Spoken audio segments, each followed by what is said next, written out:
జై తెలుగుదేశం, జై తెలుగుదేశం. గౌరవ తెలుగుదేశం పార్టీ జాతీయ అధ్యక్షులు చంద్రబాబు నాయుడు గారికి, ప్రత్యేకంగా రాష్ట్ర అధ్యక్షులు పల్లా శ్రీనివాసరావు గారికి,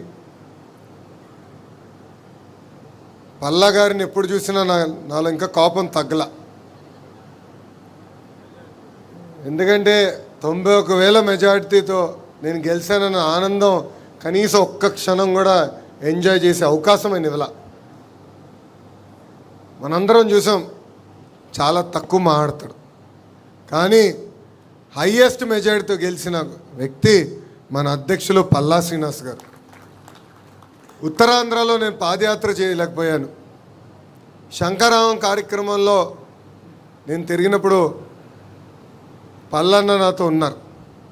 అప్పుడు అడిగా ఆయన్ని, అన్న ఎప్పుడు నవ్వుతూనే ఉంటారు, ఇది మీకు ఎక్కడి నుంచి వచ్చింది, ఈ వరం దేవుడు ఎక్కడి నుంచి ఇచ్చాడు, ఇది మా అందరికీ కొంచెం అంటించండి అని చెప్తాం జరిగింది. ఒక యువకుడుగా, ఉత్సాహవంతుడుగా, నవ్వుతూ మనందరికీ ఒక దిశ నిర్దేశం ఇస్తున్న వ్యక్తి పల్లా శ్రీనివాసరావు గారు.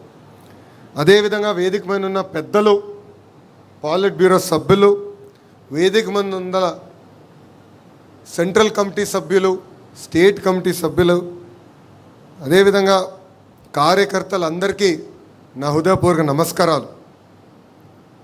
విశ్వవిఖ్యాత నడసార్వభౌమ స్వర్గీయ శ్రీ నందమూరి తారక రామారావు గారు తెలుగు ప్రజల ఆత్మగౌరవం కోసం స్థాపించిన పార్టీ తెలుగుదేశం పార్టీ.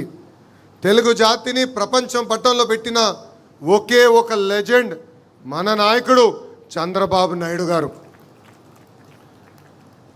దేశ రాజకీయాల్లో మన పార్టీ ఒక ప్రభంజనం. పార్టీ స్థాపించిన 9 నెలల్లోనే అధికారంలోకి తీసుకొచ్చారు మన నాయకుడు అన్న ఎన్టీఆర్. మనకి గల్లీ పాలిటిక్స్ తెలుసు, ఢిల్లీ పాలిటిక్స్ కూడా బాగా అర్థమవుతుంది. ఓడిపోయినప్పుడు వెనక్కి తగ్గలేదు, గెలిచినప్పుడు కాళ్ళు ఎగరేసుకుని తిరగలేదు. నిత్యం ప్రజలకు అందుబాటులో ఉంటూ ప్రజల సమస్యలు పరిష్కరించిన పార్టీ ఒక తెలుగుదేశం పార్టీ. 44 ఏళ్ళ గొప్ప చరిత్ర ఉన్న పార్టీ మనది. అలాంటి పార్టీకి ప్రత్యేకంగా నన్ను నేషనల్ వర్కింగ్ ప్రెసిడెంట్గా నియమించిన మన అధ్యక్షులు చంద్రబాబు నాయుడు గారికి, దాంట్లో కీలక పాత్ర వహించిన వేదిక ముందు నాయకులకి పేరు పేరున నా హృదయపూర్వక ధన్యవాదములు. ఒక మాటలో చెప్పాలంటే నాకు బాధ్యత పెరిగింది. యువగలం పాదయాత్రలో మిమ్మల్ని అందరినీ కలుసుకుంటూ, మీ సమస్యలు వింటూ, ఇప్పుడు అధికారంలోకి వచ్చిన తర్వాత ఆ సమస్యలు పరిష్కరించే దిశగా నేను పనిచేస్తూ వచ్చా. వాస్తవంగా చెప్పాలంటే ఈ పదవి అనౌన్స్ చేసినప్పుడు నేను చంద్రగిరి నియోజకవర్గంలో ఉన్నా.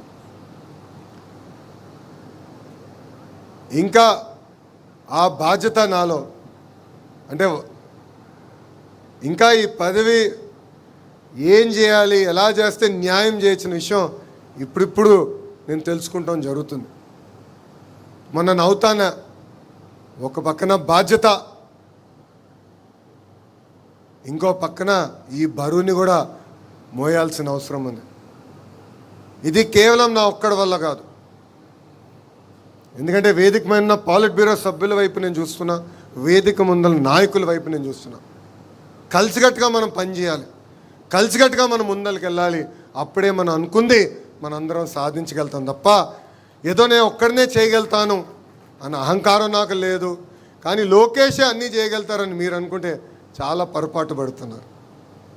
కలిసికట్టుగా పనిచేద్దాం. ఏ ఆశయాలతో అయితే మన పార్టీని ఆనాడు విశ్వవిఖ్యాత నట సార్వభౌమ స్వర్గీయ శ్రీ నందమూరి తారక రామారావు గారు స్థాపించారో ఆ ఆశయాలతో మనం అందరం కలిసికట్టుగా ముందరికి నడవాలని ఈ సభాముఖం మిమ్మల్ని అందరినీ కోరుతున్నాం. పాదయాత్రలో నేను కార్యకర్తలకు హామీ ఇచ్చా, నాడు నేడు ఎప్పుడు మీకు అండగా నిలబడతానని చెప్పా. కార్యకర్తలు ఎప్పుడు నన్ను అడిగారు, అయ్యా అధికారంలోకి వచ్చిన తర్వాత అధ్యక్షులు కానీ మిమ్మల్ని కలిసాక కొంచెం ఇబ్బంది పడతామంటే ఆనాడే వాళ్ళకి హామీ ఇచ్చా, ఎప్పుడు నియోజకవర్గంకి నేను కానీ మన అధ్యక్షుల వారు వచ్చినా కానీ ఫస్ట్ కార్యకర్తల్ని కలిసిన తర్వాతనే మేము అధికారికంగా కార్యక్రమాలు చేస్తామని చెప్పాను.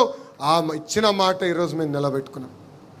ఇక్కడున్న నాయకులందరూ తెలుసు, మన జాతీయ అధ్యక్షులు ఎప్పుడు నియోజకవర్గానికి వచ్చినా ప్రభుత్వ కార్యక్రమం చేసిన వెంటనే కార్యకర్తల్ని కలుస్తున్నారు. 500 మంది, 1000 మంది, 5000 మంది ఉండండి మీటింగ్లో చివరి వ్యక్తితో ఫోటో దిగిన తర్వాతనే ఆయన తిరిగి వస్తాం జరుగుతుంది. ఎందుకంటే 5 సంవత్సరాలు నరకం అనుభవించాం, అనేక ఇబ్బందులు ఎదుర్కొన్నాం. ఇక్కడ ఉన్న ప్రతి నాయకుడి పైన దొంగ కేసులు పెట్టారు, ప్రతి నాయకుడిని వేధించారు.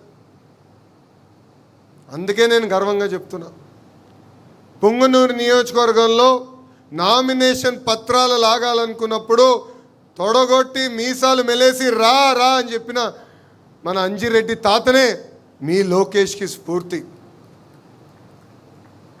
అంతేకాదు మెడపై కత్తి పెట్టి వాళ్ళ నాయకుడికి జై చెప్పమంటే జై తెలుగుదేశం, జై చంద్రబాబు చెప్పి ప్రాణాలు కోల్పోయిన తోట చంద్రయ్యనే నాకు ఒక ఆదర్శం. పల్నాడులో ఏకంగా